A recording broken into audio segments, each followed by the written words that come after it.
Hello and welcome to Prime Business. I am Pius Kojubaka. This evening, economist Professor Peter Quote has welcomed the performance of the growth numbers for the first quarter of this year, but insists the economy has not fully recovered. And this was after the agri sector recorded the highest growth rate of 6.6% compared to other sectors like service and industry. Now, speaking to Joy Business, Professor Quote noted that the growth is impressive. As we've seen, this quarter is higher than a similar period last year.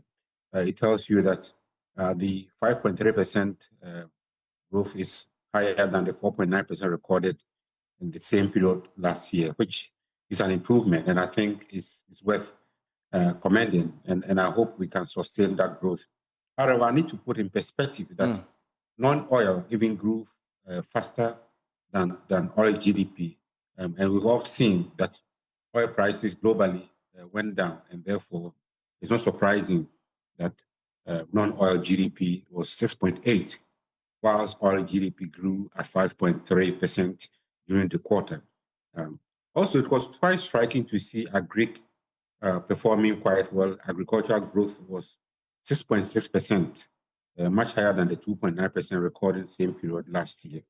And the crop sector, I mean, if you dig a bit, you realize that the crops also did quite well, but it's quite surprising that food prices still remain high despite the growth in crops production. So it means we need to investigate what is causing this high food prices on the market. Is it transportation, or what exactly is the cause? And I think that's where we need to deep dive into and unearth some of these issues. Then we also find fishing growing by about 16%.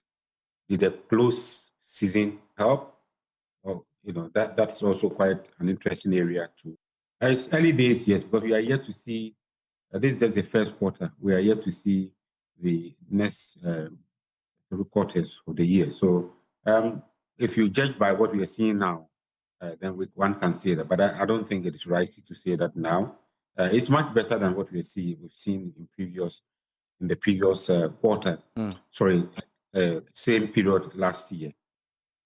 More on our growth numbers. Head of Finance at Merban Capital, Nelson Kwagbaji, has advised the government to adopt more intentional and specific plans for the implementation of the Agri for Economic Transformation program. He believes such a focused approach will significantly contribute to the nation's GDP by the end of the year. His comments follow Ghana's 5.3% economic growth in the first quarter of the year. The government has made 1.5 billion Ghana cedis allocation in the budget towards the Agri for Economic Transformation program. And if this program is well implemented, I think it will impact positively on the agricultural sector. The only challenge that we have as a country is that every year and then, we have good policies, but implementation has always been the problem. If you read the document or the policy document, following the Agri for Economic Transformation program, government actually intend to use agriculture as the accelerator to boost economic growth and development. The only issue is that the program must be well intended, the program must be specific, and the program must be well targeted so that the results can be real. And so if this program is well implemented, we expect the contribution of agri towards the overall GDP to be enhanced getting to the end of the year. Now, President John Mahama has announced that the Tema and Takoradi ports will soon operationalize government's 24-hour policy. Speaking at the Ghana Horticultural Expo, President Mahama described the policy as a game-changing strategy aimed at unlocking Ghana's production potential across sectors, including horticultural. More in this report.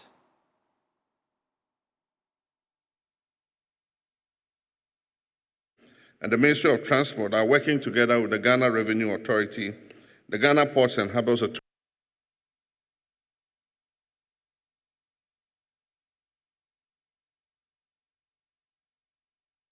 Ghana's agricultural sector has long been the backbone of the economy, and the horticultural subsector represents one of the most promising avenues for sustainable economic growth and export diversification. With favorable climate, fertile soils, and increasingly sophisticated agricultural practices, Ghana is uniquely positioned to meet the growing global demand for fresh, high-quality horticultural products. To this end, a 3-day Ghana Horticultural Expo is being held to explore innovative farming techniques, sustainable production methods, and the latest post-harvest technologies that are transforming Ghana's horticultural landscape. Speaking at the opening of the event, President John Mahama emphasized the importance of horticulture in Ghana's economic transformation agenda. And I'm pleased to inform you that the Ministry of Trade and Agribusiness and Industry and the Ministry of Transport are working together with the Ghana Revenue Authority, the Ghana Ports and Harbours Authority, the Ghana Shippers Council, and other stakeholders to soon declare the Tema and Takoradi ports as 24-hour ports.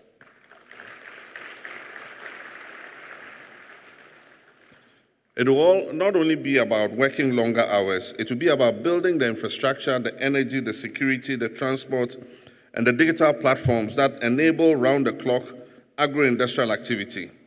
It is a strategy of hope rooted in efficiency and scale. To stabilize our currency, we must earn more foreign exchange. And one of the surest ways is to expand high-value agricultural exports. We are on that path boldly and deliberately, and we shall work together with our exporters to be able to achieve this. CEO of the Ghana Export Promotion Authority, Francis Kojo Kwating Atta, stated that they are creating opportunities for local producers to access international markets and enhance the quality and competitiveness of their products. The Ghana Export Promotion Authority is a creature of statute, and that our functions is clearly defined. So what we do basically is to conduct market intelligence of the Ghanaian products vis-a-vis specific international markets, and we aid these members of the Federation of Associations of Ghanaian Exporters to put their product out there by way of international exhibition. For instance, in the very recent past, we went to Germany, the Fruit Logistica, and by the time we returned from Fruit Logistica, we've had orders to supply, the members of the Federation of Ghanaian Exporters have had orders to supply yam alone to Europe to the tune of $168 million. Okay, we've had orders to supply mangoes, specifically to Morocco, $24 million, to Poland, $12 million, to UK, $14.4 million, to Greater Europe, $36.6 million USD. And interestingly, by the time we got to Accra, the company in Morocco which made the order for $24 million of the mango had actually driven over 52 trucks across the Sahara to Ghana to load the mango away. So yes, and all this is by the grace of the Ghanaian government policies and the Ghana Export Promotion Authority. Despite the impressive contribution of the horticultural subsector, Chairman of the Ghana Horticultural Expo 2025, Dr. Prince Kofi Klugerson, tells Joy Business there are bottlenecks that need to be addressed to propel the growth of the sector. Fish should sit down and then mop out. They are the organization who's supposed to do this. What do you think the bottlenecks are? How do we, so you go to talk to the president, don't go and just drink tea. This is our bottlenecks. We want to do this for us. Who will do it so that we can focus on it. See, all these problems we have all over this country, it's all the same issue. So what do you need? We don't know what exactly is needed. Now, the president was asking questions there. He's even surprised that the numbers are small, with the opportunity that are there. So if you look at the $5 billion, let's focus on the first $5 billion and let's focus on it. What does it take for us to do that? So step by step, you cannot do all of them. And I think that's basically the bottleneck we need to do. Let's remove the simple thing and start the simpler way, and everybody will learn and then move on. Bring a lot of the youth back to this industry. 3 months, you are rich. You have pepper, tomatoes, whatever it is. You are moving on. Another 1 acre, 10 acres, 5 acres, and then you move on. But if you're talking about the big things, it scares everybody away. Nobody begins. This is the first time I realized that Morocco brought truck to live yam from here. It's very interesting. So basically, that's what it takes. President of the Federation of Association of Ghana Exporters, David Kobo, says they stand ready to support Ghana's horticultural subsector in order to bolster export earnings for the country. What we are expecting by 2027, we are looking at exporting and non-traditional crops doing $5 billion USD. And by 2030, we're looking at to do over $10 billion. One will ask why $10 billion. We have what we call the Tree Crop Development Authority, which is controlling 6 crops. And the 6 crops, mango, share, coconut, oil palm, and the rest, If you look at the coconut revitalization project and where we were and where we are now, currently we are living in Africa. So that tells you, and we are leading, yes, over 600,000 metric tons.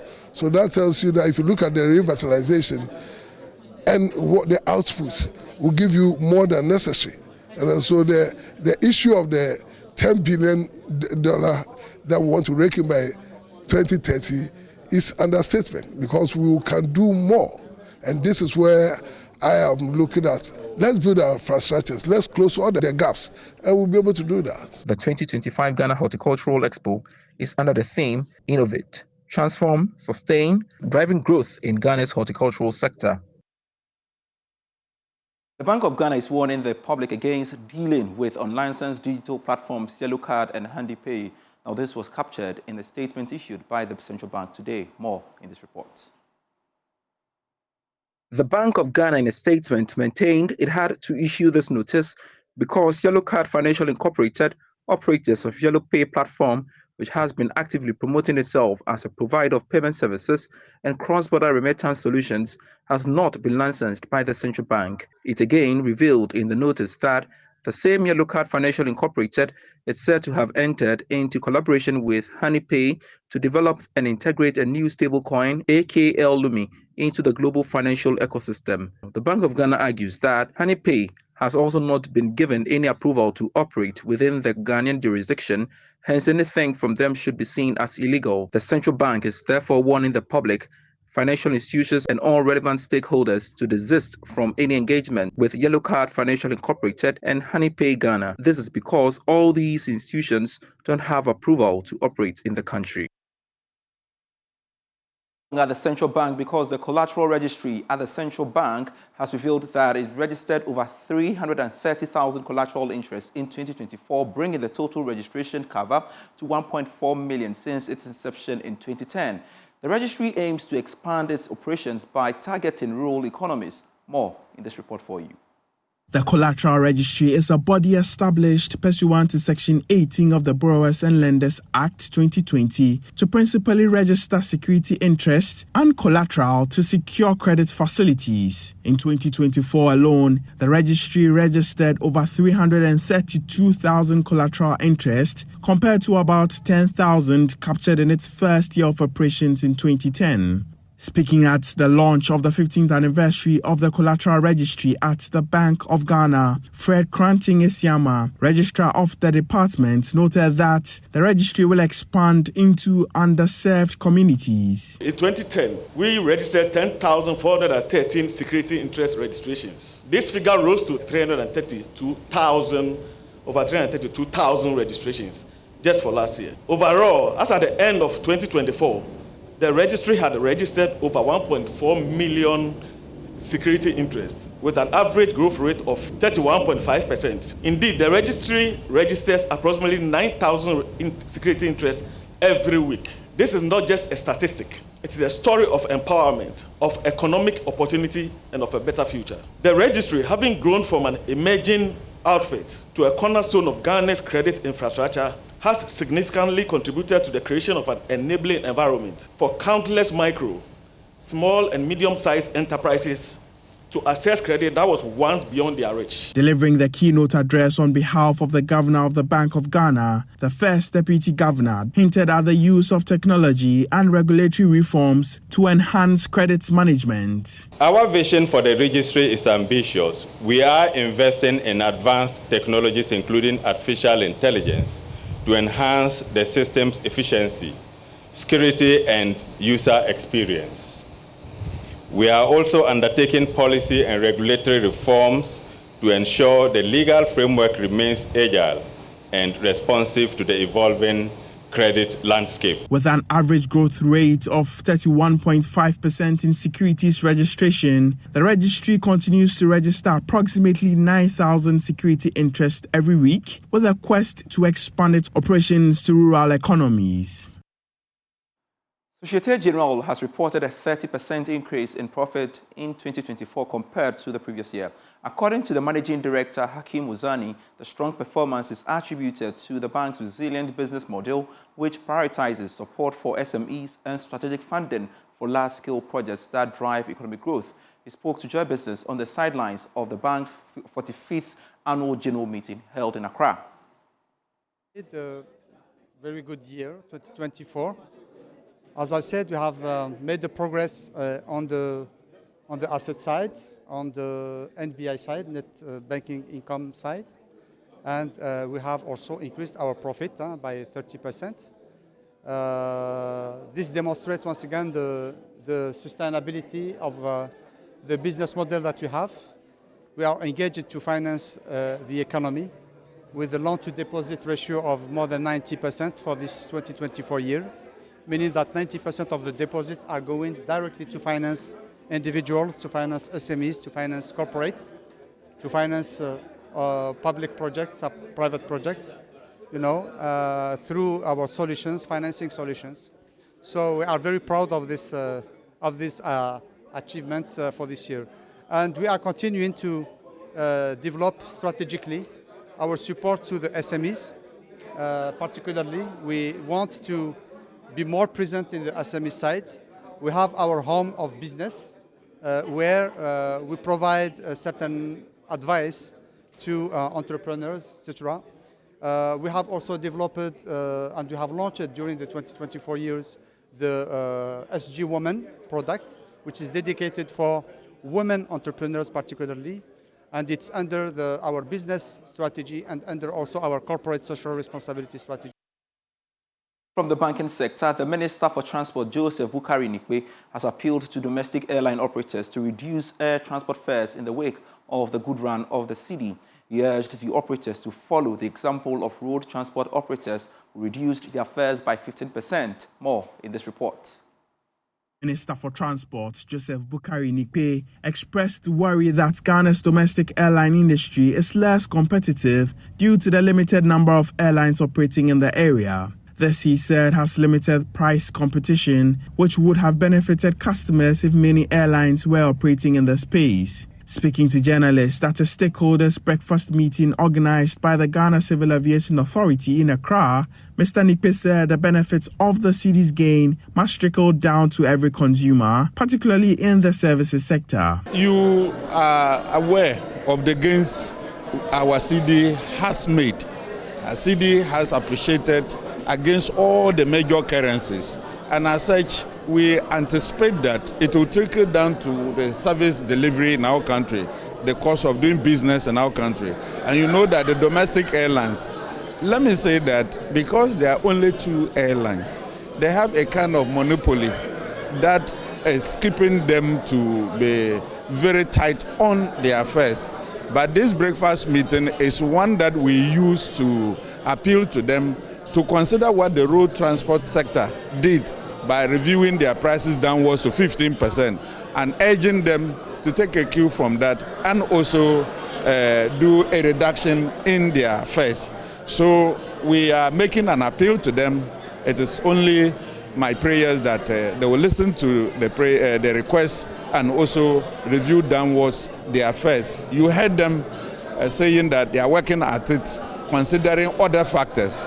We are very hopeful that very soon they would have ended their deliberations and would have seen some fare reductions. The Acting Director General of the Ghana Civil Aviation Authority, Reverend Stephen Wilfred Arthur, said there are many upgraded projects going on at the Kotoka International Airport to make Ghana an aviation hub. As we speak, the construction of the modern air traffic control tower center that will transform our airspace management systems, boosting radar surveillance, communication efficiency, and safety protocols is very much on course. And it is expected that by the end of next year, the modern air traffic control center will be completed. The forthcoming implementation, or I must say that it is even ongoing, more than 80% complete. The infrastructural part of it is 100% complete. What exactly am I referring to? I'm referring to the advanced passenger information system and the passenger name record system that is long overdue to be implemented in Ghana. The Acting Chief Executive Officer of the National Petroleum Authority, Godwin Eduji Tamaklo, says plans are underway to repeal the current act regulating the petroleum sector. Speaking at the 2025 Safety Week celebration hosted by the Chamber of Oil Marketers, he explained that the new legal framework will be more progressive and better positioned to support the sector's future growth and safety standards. The Chamber of Oil Marketing Companies Safety Week is an event aimed at reinforcing safety practices and promoting best standards across Ghana's petroleum downstream sector. The initiative brings together key stakeholders to raise awareness on safety protocols, compliance, and risk management within the industry. Eduji Tamaklo is the Acting Chief Executive Officer of the National Petroleum Authority. I want to personally thank you and the board chair for helping to diffuse what may potentially be my baptism of fire, going to be the first industry strike. But thanks be to God, we were able to reach an amicable settlement. I appreciate this a lot. We want to repeal the current act, which is almost 20 years. And we always say that the industry is always ahead of the regulator. So after 20 years of enactment, we need to sit down quietly and try and see if we can tweak the current NPA Act and see if we can make it a bit more progressive to meet the needs of our people 20 years down the line. Board chair of the chamber, Gabriel Kumi, used the platform to call for urgent attention to key bottlenecks affecting operations in the sector. There are still a lot of challenges facing our industry. Mr. Tamaklo, we are very much aware that you have done a lot in your short stay in office, but there is a lot to be done. And one very particular issue that I call a cancer that keeps spreading in the industry is the issue of third party. I believe MPA is clothed with all the powers and the data. Speaking at the event, Chief Executive of the Chamber of Oil Marketing Companies, Dr. Revesinopon, emphasized that safety must remain a top priority as the industry evolves. This year's program is intentionally built to deepen our understanding of how proactive safety and regulatory compliance directly translate into operational excellence.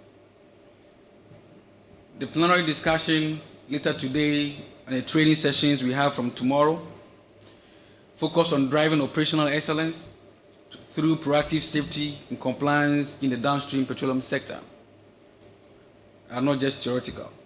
This year's Safety Week is being celebrated under the theme Championing Safety, Elevating Operational Excellence. James Ashen's report for Joy Business. Thanks so much for being part of Prime Business. I am Pius Kojobaka. We have more for you when you log on to myjoyonline.com/business. Razak is next with Prime Sports.